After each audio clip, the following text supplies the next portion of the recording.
Many musicians dream of playing Carnegie Hall in New York City. Each year, only a few handfuls of professionals get to play the storied 19th century performance venue, and recently an Edmonton pianist had that dream come true.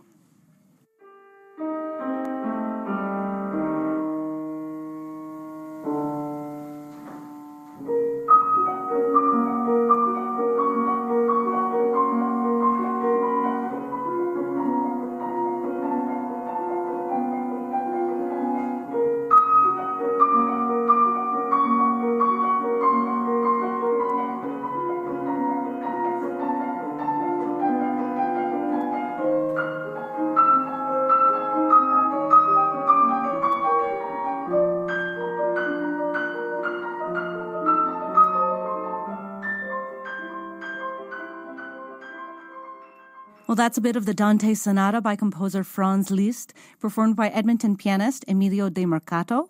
It was part of Emilio's Carnegie Hall debut last month. Emilio, welcome to Radioactive. Hi, Jessica. Thanks so much for having me. So how did you get that gig? Very simply, I sent a proposal, and after some time that they evaluated it and looked at my bio, my repertoire and such, they finally gave me a date. How long ago did you submit that proposal, that whole package, and when did you find out that you were going to be part of the season's program? Yes, there was quite a lot in advance. I remember it was in the fall 2023 for the season 24-25. Yet it was official early in 2024, but I kept it confidential for several months. You know, it was huge for me, a lot to process mentally. And what does Carnegie Hall represent to you? For any musician, we know that it's a legendary venue. You know, it's one of the most places in the world. It was a dream come true. I like to say that it was unreal and very real at the same time. Unreal because, you know, when you dream since childhood for your entire career to perform at Carnegie Hall, and it finally happens, you really feel like living in a dream. On the other hand, it was very real because when it was exactly 8 p.m., 0 minutes and 0 seconds, I walked on the stage, I sat at the piano, no books, 70 minutes of program from memory, and I delivered a real performance for a real audience. And how did you choose what pieces you would play? I chose some of my favorite pieces from my repertoire from the Romantic era, works by Robert Schumann, Franz Liszt, and Modest Mussorgsky. I tried to be accessible and original at the same time. For example, Mussorgsky, the pictures at an exhibitions are a well-known piece, especially in the orchestra arrangement by Ravel, but it's a piece originally written for piano and not the frequently performed in piano recital. And what was the day of the performance like? In the morning, I had 3 hours to practice on the piano. Being aware of the history and importance of the venue, it is a lot to process and it can be really overwhelming. So my strategy was not to think about anything, but just about the music and do my performance, and felt at home. Did it live up to the hype? Yeah, well, absolutely.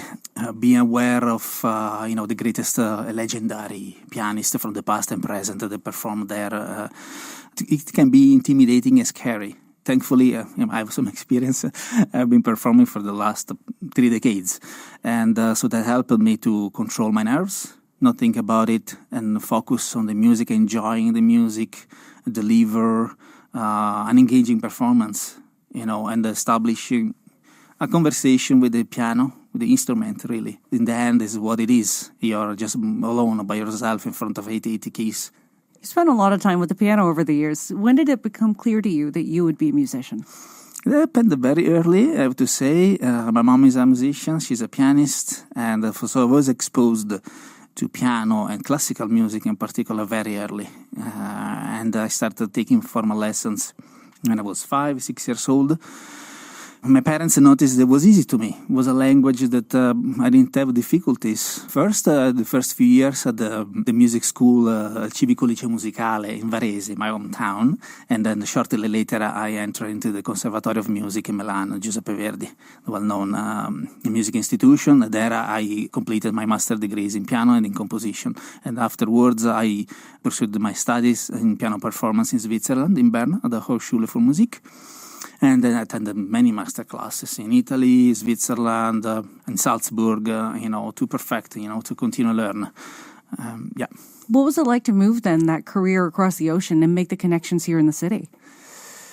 It was adventurous, exciting, challenging, many things. I like the idea of moving abroad. I like the idea of coming to North America, to a great country like Canada.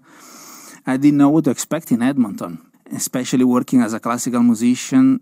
And you've been sharing that with people, increasing the accessibility of classical music around the province. Tell us a bit about how the Alberta Symphony Orchestra Society works into that.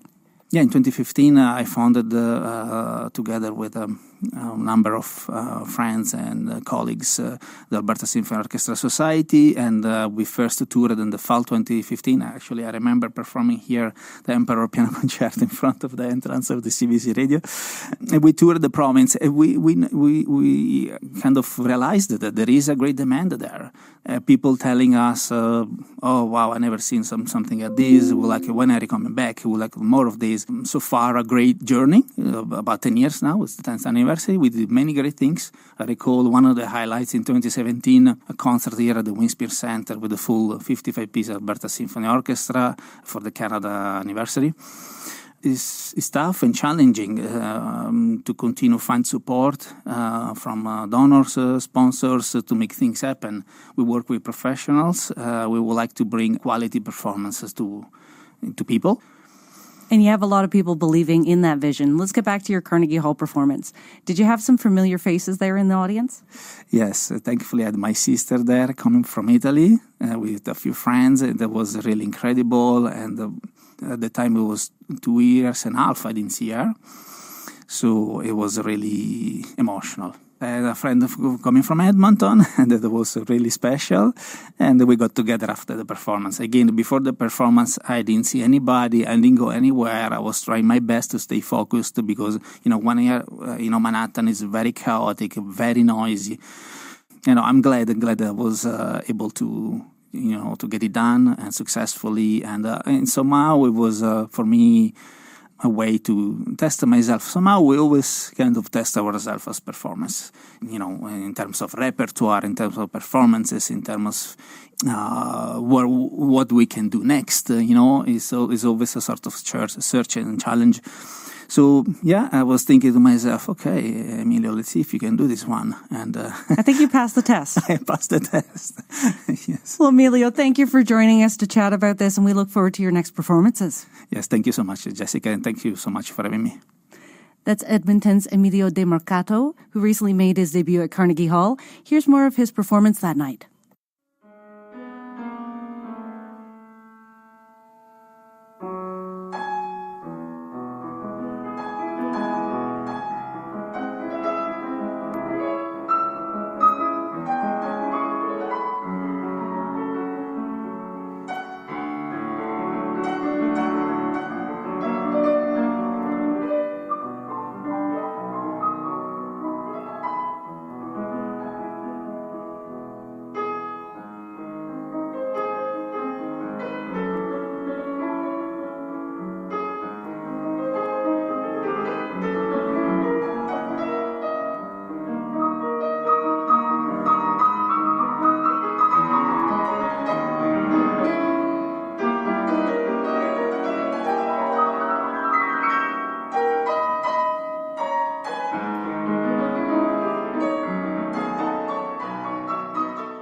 Edmonton composer and pianist Emilio de Mercato playing Soneto del Petrarca 104 at Carnegie Hall.